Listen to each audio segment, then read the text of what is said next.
Thank you, and good afternoon. I'm both humbled and honored to serve as one of your co-moderators today. And I want to begin by showing my respect and acknowledge the elders, both past and present, who are the traditional custodians of this land on which this event takes place. In 2005, the United Church of Christ, a Christian denomination in the U.S., adopted a resolution fully supporting marriage equality. A few months later, we gathered over 250 clergy who were struggling with that action for a seminar to engage the conversation. Our facilitator was biblical scholar and Hebrew Scriptures professor Dr. Randall Bailey. He insisted that we serve participants a buffet dinner the evening before the opening session. The main course was pork ribs and shrimp. I have to say that everyone feasted to their heart's content. The next morning in the opening session, Dr. Bailey read from the book of Leviticus in the Hebrew Scriptures, which quite clearly states that pork and shrimp are not to be eaten, and to do so is an abomination. His purpose was to expose the double standards that exist in using sacred texts. He emphasized that double standards exist whether one is conservative, liberal, progressive, or whatever label you wish to use.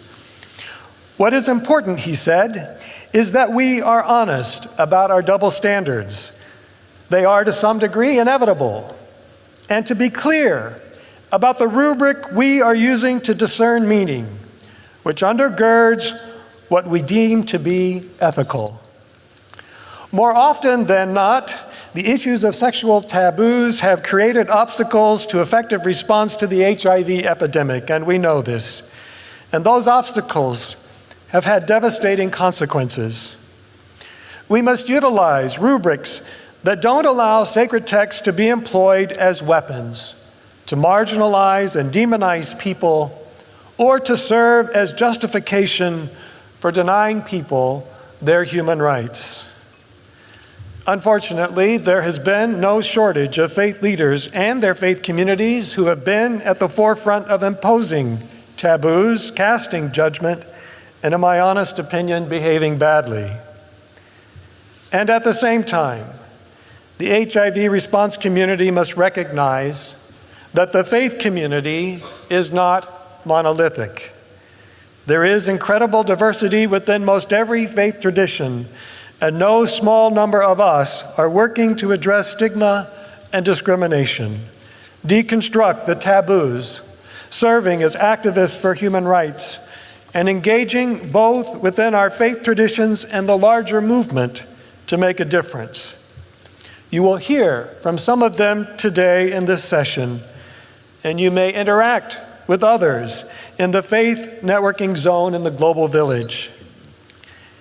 As with other issues of identity in community life, it is important not to make assumptions when someone identifies as a person of faith or as a faith leader, but to engage with the person to understand how they identify and what that means to them. The opportunity to have a session like this is one such opportunity for both presenters and participants. I hope that in the future, faith leaders on the front lines of response may be more integrated into sessions on stigma and human rights. At the center of this work is the creation of space which is safe for everyone to participate, and that begins with recognizing and honoring the worth and dignity of every person in the room.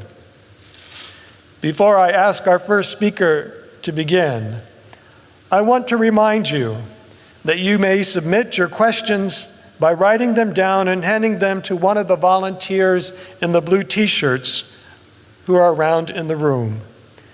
We'll do our best to get to every question as time allows in the Q&A part of the session following the presentation of panelists. And so without further ado, I want to introduce our first presenter.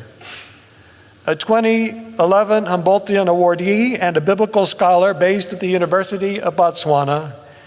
She is a professor extraordinaire at the University of South Africa, Department of Biblical and Ancient Studies, speaking on the topic, how can sexuality and sexual taboos be addressed in the faith context? Please welcome our first panelist, Dr. Musa Dube.